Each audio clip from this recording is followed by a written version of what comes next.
금방이라도 쓰러질 듯 비틀거리는 걸음.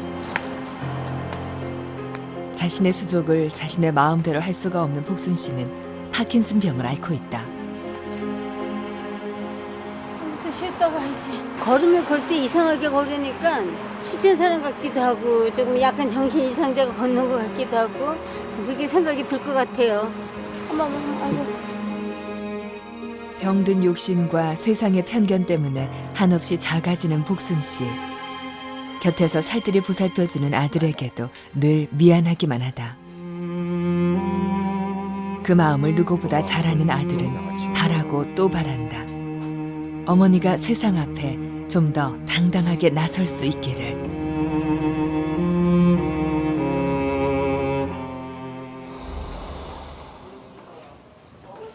복순 씨를 처음 만난 건 서울의 한 병원. 그녀는 흔들리는 자신의 몸을 부여잡고 간신히 앉아 있었다. 제작진에게 제보를 해온 의료진은 한창 복순 씨의 상태를 점검 중이었다. 파킨슨 환자의 상태는 시시각각 변화가 심하므로 그의 행동 패턴을 자세히 관찰해야 알맞은 조치를 취할 수 있다. 약 복용하신 지 9년 되셨죠? 뭐 9년째인데 네. 지금도 뭐 굉장히 심하게 꼬이는데 많이 보이시네요. 윤복순 씨 말소리 들리시나요? 예, 복도로 나오셔서 걸어보시겠습니까? 파킨슨 병은 뇌에서 도파민이 만들어지지 않아 운동기능 장애가 생기는 퇴행성 질환이다. 그냥 두면 몸이 굳고 오랜 기간 약을 먹으면 꼬임과 떨림 등의 증상이 나타난다. 그 환자의 경우에는 지금 약 기운이 올라올 때까지 시간이 상당히 오래 걸리고, 그리고 또 약 기운이 일단 올라오게 되면은 비정상적으로 몸 꼬임이 굉장히 심합니다.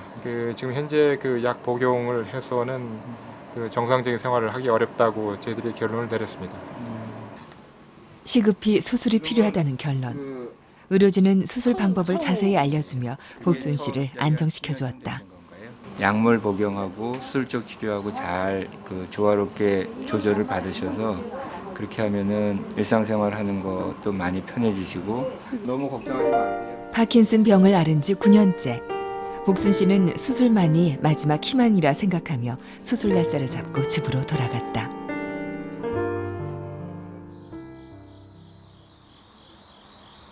다음 날 동이 트기 전 복순 씨의 집을 찾았다. 일어나자마자 약부터 챙기는 복순 씨.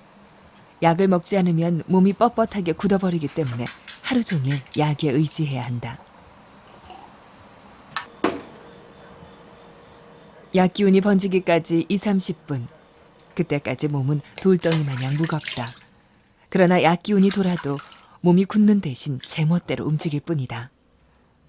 좀 부드러워졌다 싶으면 또 막 흔들고 또 기운이 하나도 없어갖고 손가락 하나 까딱 못할 때도 있고 그냥 변동이 심해요. 이 병이 사람 사는 게 아니죠. 이거는.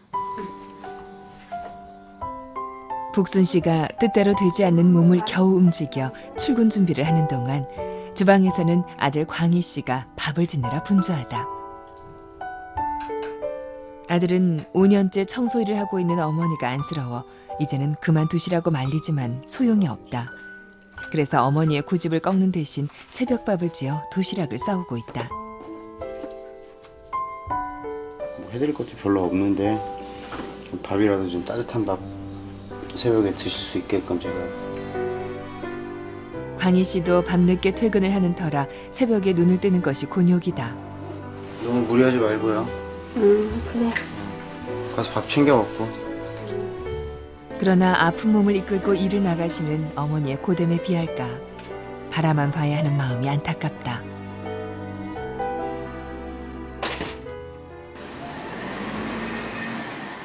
집을 나서 버스에 오를 무렵 복순 씨의 몸은 중심을 잡고 서 있는 것도 힘들 만큼 흔들리기 시작한다. 버스에 오르면 이곳저곳 눈치를 살피다 을에 구석진 자리로 찾아드는 복순 씨. 사람들의 시선으로부터 최대한 멀찌감치 벗어나고픈 마음에서다. 이제 그만 익숙해지자 아무리 추면을 걸어도 낯선 사람들의 시선들을 견뎌내기란 쉽지가 않다. 오늘도 몇 정거장을 남겨두고 미리 내리고 말았다.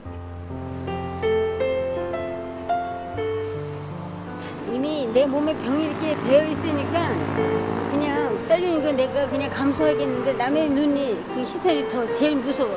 애들이 막 내가 이렇게 다리 흔들고 가면 흉내도 내고.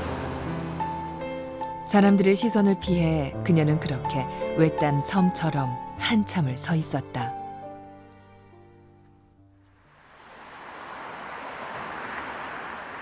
복순 씨가 5년째 청소일을 해오고 있는 일터. 휘청휘청 흔들흔들 그녀의 몸은 금방이라도 넘어질 듯 위태로워 보인다. 온몸에 힘을 주고 청소를 하다 보면 몸살이 날 지경에 넘어진 것도 한두 번이 아니다. 나오다가 뒤로 이렇게 오다가 여기 탁 부딪혀갖고 엉덩방아로 여기 쪘는데 여기가 멍이 들어가지고 한 달도 더 갔었어. 남한테 말도 못하고 앉으려면 아프고 아야야 소리가 저절로 나오는데 말도 못하고 혼자 속으로 끙끙 앓고. 고맙게도 동료들은 늘 많은 배려를 해준다. 그도 그럴 것이 같은 시간 같은 일을 해도 복순 씨 얼굴은 그새 땀범벅이 된다. 한 3년 됐나 보다. 저렇게 심한 건. 일이 이제 힘드니까 제가 절로 시작하면은 딱 그러면 완전 팔자 내기를 걸어요. 이어서 걸어가지요. 이리 걸어가요. 걸어가면 정신없어요. 우리가 겁이 나고 달달달 떨어요. 저 자빠진다 그랬어요. 그것만 걷는 줄 아세요? 옆에서 밥을 먹으면요. 내가 정신이 없어. 내 옆에 꼭 앉아서 밥을 먹는데 정신없어요. 흔들어 대치니까. 몸이 정신없이 흔들리는 건 약 때문이다. 그러나 약 기운은 길어야 2시간 남짓이라 하루 9번이나 약을 먹어야 한다. 약을 먹지 않으면 행동은 느려지고 모든 근육과 내장까지 다 굳어버리니 복순 씨에겐 선택의 여지가 없다. 이 병을 앓고 나서는요 얼굴에 표정도 없어지고 그냥 석고가 된 기분이에요. 석고. 복순 씨가 이렇게 제 몸을 가누지도 못하면서 일을 그만두지 못하는 건 아들 때문이다.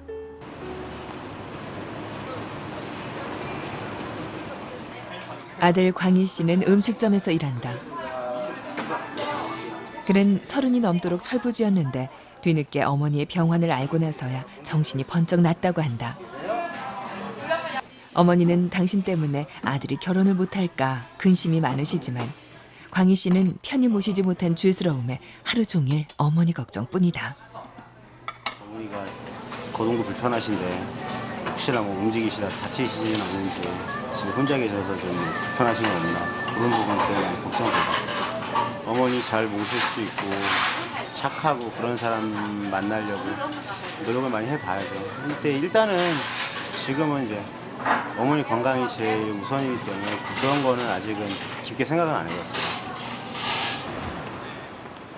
복순 씨의 퇴근길. 역시나 일찌감치 버스에서 내려 걷는다.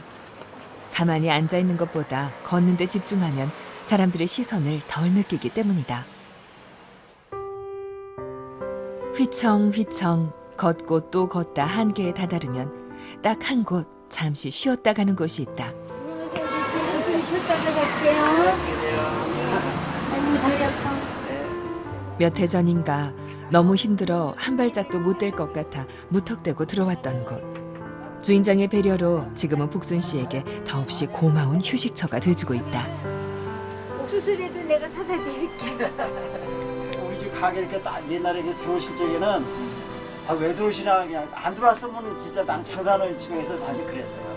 근데 이제 알고서부터만 알고 이제 그다음에는 안 그랬지. 속 깊은 이웃의 배려가 휘청거리는 그녀의 삶에 큰 위안이 된다.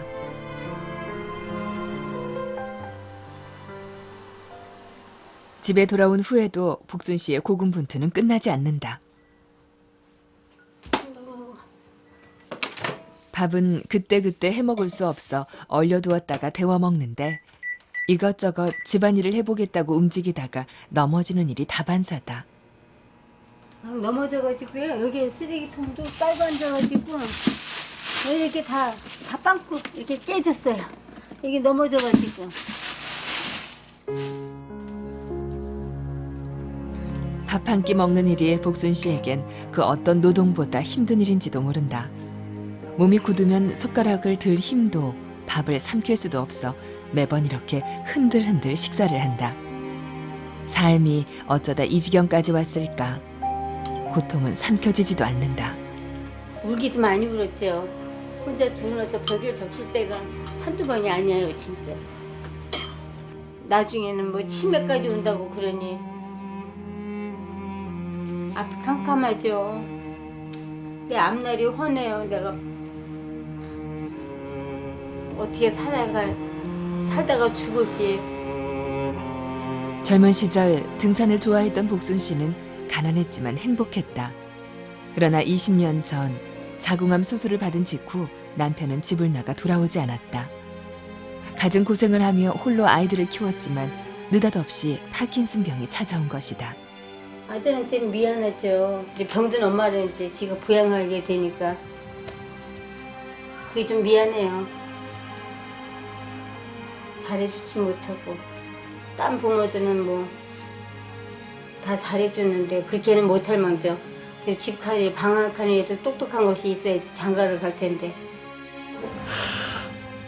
자식을 위해 이를 악물고 살아왔는데 병이 들어 자식에게 짐이 되다니 생각하면 너무나 어이없고 서러울 뿐이다.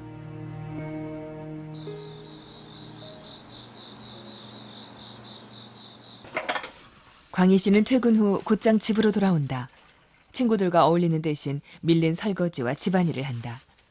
어린 시절 사고뭉치 자식이었기에 어머니의 병환이 자신 때문인 것만 같다는 광희 씨. 술 먹고 다니고 사고 치고 다니고 그런 것도 되게 많아서 저 때문에 고생을 좀 많이 했죠. 저 어렸을 때. 아버지 그렇게 나가시고 나서 저희들 뒷바라지 하신다고 많이 고생하셔서 그렇게 생긴 병 같아서 항상 어머니 뵐 때마다 죄송하고 그래요. 병든 어머니 편히 모시지도 못하는 불효자라는 생각에 괜한 잔소리만 늘어놓는 광희 씨. 그래서 또 아픈데 그냥 그대로 또 왔다 갔다 하고 그러니까 또 모시는 거예요. 딱딱하게 굳은 어머니의 다리가 아들의 가슴에 못이 되어 박힌다. 며칠 후 광희 씨는 어렵게 휴가를 내고 어머니와 외출을 했다.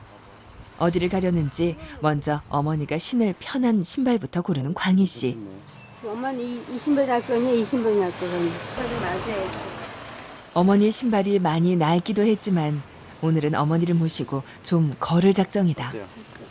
산에 못 가신 지 한 5년 넘으셔갖고 산을 되게 가고 싶어 하시더라고요. 그래서 맨날 등산을 그냥 그 뺐다가 넣어줬다가 뺐다 넣어줬다 그래서 어머니 모시고 잠깐 좀 좋은 데 좀 갔다 오려고. 이쁘니? 아들이 사준 새 신발을 신으니 어린아이 마냥 즐거운 복순 씨. 이 형 신발도 사주시고 예쁘게 하고 나. 가자. 지금 마음 같아서는 당장이라도 산에 오를 수도 있을 것만 같다. 모자가 찾아간 곳은 인적이 드문 한 수목원. 수술을 앞두고 어머니 마음을 편히 해드리고 싶어 생각해낸 장소다. 복순 씨도 아들 손을 잡고 숲길을 걸으니 감동스럽기까지 하다. 나오니까 좋아요? 좋지. 실경이 좀 봐. 나오니까 좋다. 진짜 좋다. 나는 서울 시내 이렇게 공기 좋은 데 있는지 진짜 몰랐네. 나도 몰랐어요.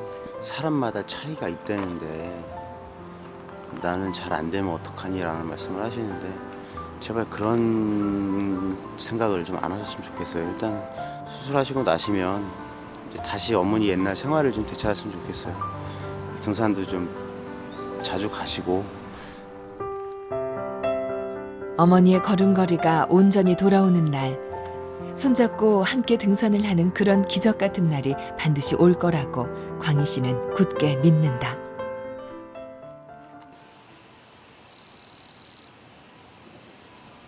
드디어 수술하는 날.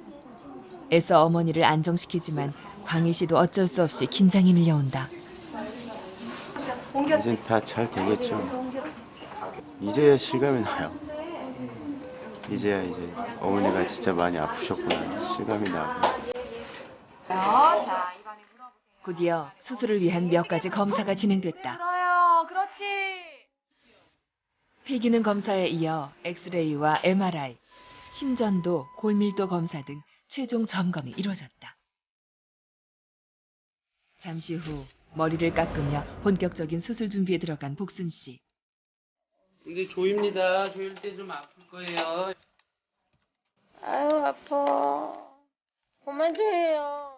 수술할 부위의 정확한 위치를 파악하기 위해 좌표 측정 기구를 머리에 고정시킨 후 좌표를 계산할 수 있도록 MRI 촬영을 해 모든 수술 준비를 마쳤다. 드디어 수술실로 향하는 복순 씨. 금방 끝날 거야, 엄마. 알았지? 잘하고 나올게. 어머니를 홀로 수술실로 보내고 아들 광희 씨는 참았던 눈물이 왈칵 쏟아진다. 잘 될 거라 믿으면서도 불안한 마음을 떨칠 수가 없다. 윤복순 씨, 네. 괜찮으시죠? 네. 이제 시작합니다. 뇌심부 자극술은 뇌 양쪽에 구멍을 뚫고 심층부까지 정확한 위치를 찾아 들어가 전극을 심는 수술이다. 복잡한 신경들을 피해 출혈이 일어나지 않도록 뇌신경들이 보내오는 음파를 판독하며 세심한 주의를 기울여야 한다. 또한 수시로 환자의 상태를 점검해야 하므로 환자 역시 국소 마취만 하고 깨어 있어야 한다. 그럴 때 낮게 해보세요. 그렇죠. 오른쪽 주먹 줬다 폈다 해보시고 빨리빨리. 그렇죠. 손가락 접으면서 숫자 한번 세어보세요. 하나, 둘, 셋, 넷, 다섯. 순조롭게 수술이 진행되던 순간 갑자기 울음을 터뜨리는 복순 씨. 근데 10분 있으면 돌릴 수 있어요. 꼼짝도 못한 채 장시간 수술이 진행되면서 몸에 무리가 온 것이다. 과연 무사히 수술을 마칠 수 있을까? 초조한 기다림의 시간이 더디게 흐르고 있다. 잠시 후 복순 씨는 여전히 힘들어하긴 했지만 뇌 양쪽 모두 정확한 위치에 전극을 심는 데 성공했다. 풀어드릴게요. 이어서 전신 마취를 하고 전극에 전원을 공급할 배터리를 가슴 피부 밑에 삽입하면서 모든 수술이 완료됐다. 쉬어보세요. 긴 시간 자신과의 싸움을 무사히 이겨낸 복순 씨. 중간에 조금 힘들어하시긴 하시는데 잘 들어간 것 같고요. 이제 배터리도 이제 조금 전에 다 넣고 곧 회복실로 오실 겁니다. 모든 걱정이 눈 녹듯 사라지는 순간이다. 이제는 어머니가 빨리 기운을 차릴 수 있도록 잘 보살펴 드리는 일만 남았다. 괜찮았나?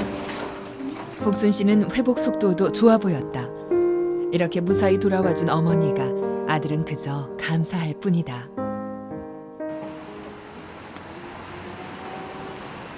일주일 후 복순 씨가 퇴원하는 날. 네, 가시기 전에 우리가 저 임시로 전기 자극기를 켜둘 거거든요. 자극기를 약간 좀 켜놓고 나중에 의뢰 오실 때 또 이제 상태 봐서 또 계속 조절해 갈 거예요. 오케이. 별로 다른 부작용은 없죠 지금 현재. 머리 아픈 것도 없고요 지금. 보시고 한번 걸어보세요 한번요. 순간 놀라운 광경이 펼쳐졌다. 몰라보게 달라진 복순 씨의 걸음걸이. 아직 임시로 자극기를 켠 상태지만 술 취한 사람처럼 비틀비틀 걷던 모습은 온데간데 없고 너무도 평온하게 걷고 있었다. 안 드시네요. 안 떨어요. 안 떨어요. 수술했는데 안 떨어야지. 안 떨으려고 수술했는데. 앞으로 자극기의 강도 조절을 위해 몇 번 더 병원을 오가야 하지만 훨씬 더 좋아질 것을 예감한다. 9년 동안 갇혀있던 병을 떨쳐낸 역사적인 날이다.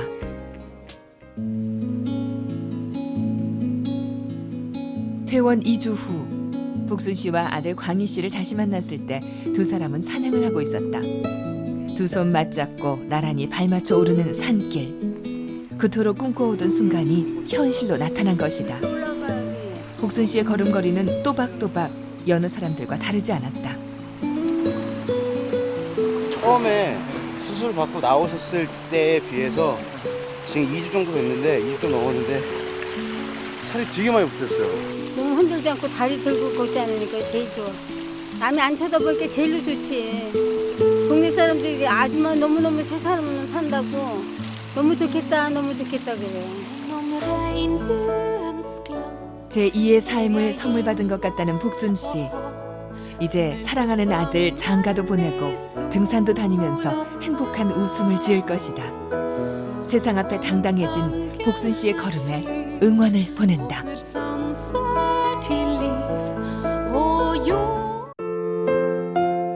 세상으로부터 잊혀진 남자. 얼굴에 화상 입은 사람 이 동네 있다 하니까. 하상 입은 사람 없어요.